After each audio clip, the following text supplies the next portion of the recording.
ki khubor ka batesi TV ka umdi basnyambat penjaslian Umrupa Premium Meghalaya. Sophistication meets style. The stylish trendsetter Tata Curve SUV is in town. India's first coupe SUV is now in Shillong.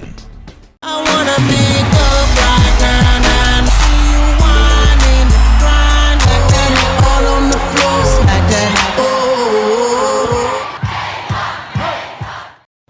Ka Sorkar Jilla, Limbo Menteri Ketenangan Social Welfare Bapa Lingdo, Kelapa ke Jubab, kum gejing minjur ban pentrekam ye Jingdawa je Nyotrep Youth Council, naga bentawan penklan ye anti narcotic task force, dago penyeklat no naga district executive force jange district, hakabiade bak gejing khun thma persha ye udrong, baban bu iki fast track court ni gejing syakri bekerpang, baban wan rak shu ye ki ang baklan banyak khun persha ye gejing jelai jang udrak. Hadim lada Pule Paidbah ia gasithi belapha ada ke Sorkar present ke HYC ubak roy ke par sendram ulong bakani ke peni baka Sorkar kelap yang gejing ai jumut jang keseng. Kebangi danglong ni meeting ya kabana kalian kejongar ngampat lah ban Pule ngam sim Pule ngan ya Pule lang ngin ya Pule lang baru kebangi don hak ni kapor bat kumpul om dong no elam jang keseng balada ke Jubab kalong ke bajau nang ni hingin mi bantur sekretariat balada ka juga ka tiang desi nang ni in sim me kirai kai ka ban ni dei balle nak betaban pentikna ya ka jingya kun ka jongi persya ya kra kadai ka siti ya ka balawan nai ba pol lingdo the minister jong social welfare tourism arts and culture textiles government of Meghalaya ka siti ka bong kumni the President Nyotrep Youth Council Meghalaya Shillong,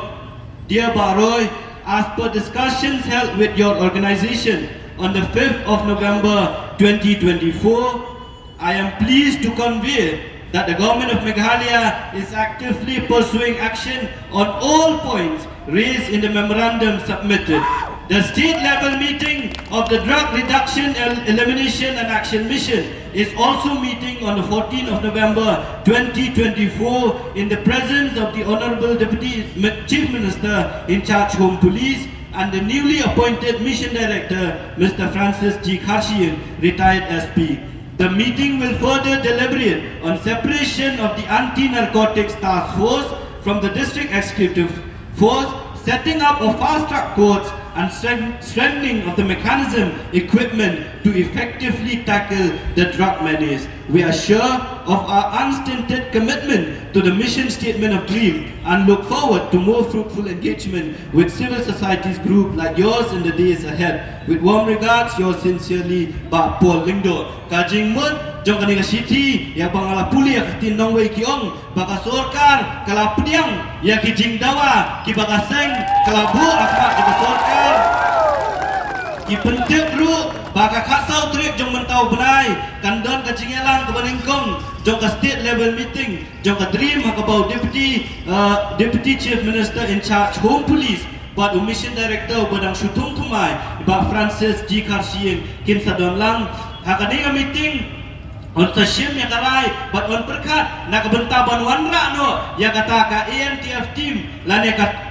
kenun jong ki Pule, ban bu no laka jong, nak bentaban yakun yo drugs, buat kumju ru, ban bu no ya kita kiyim ka syari, ki bakerpang, ki bakaseng kalabu, hakmat jong ka Sorkar, kum ka Jingdawa, buat kumju ru kumnu, bantek lakam ya kani gejing sniu kabawan lengbau drugs ka Sorkar ka ai ya kata gejing kular bahkan pentrikam ya gejing tho ki baka Sorkar ka tho hapok jong ka DREAM bat kumju ru kan don kan nang don gejing kendu bat kinoilam jong ka seng bat jong kui pat ki kenhun jong ka seng jong kui pat ki kenhun nak bentaban ya krem ya kani gejing ya kabamut baka Sorkar Meghalaya kala Pediang ya ki Jingdawa ki baka Seng kala Bu hakmat jong ka Sorkar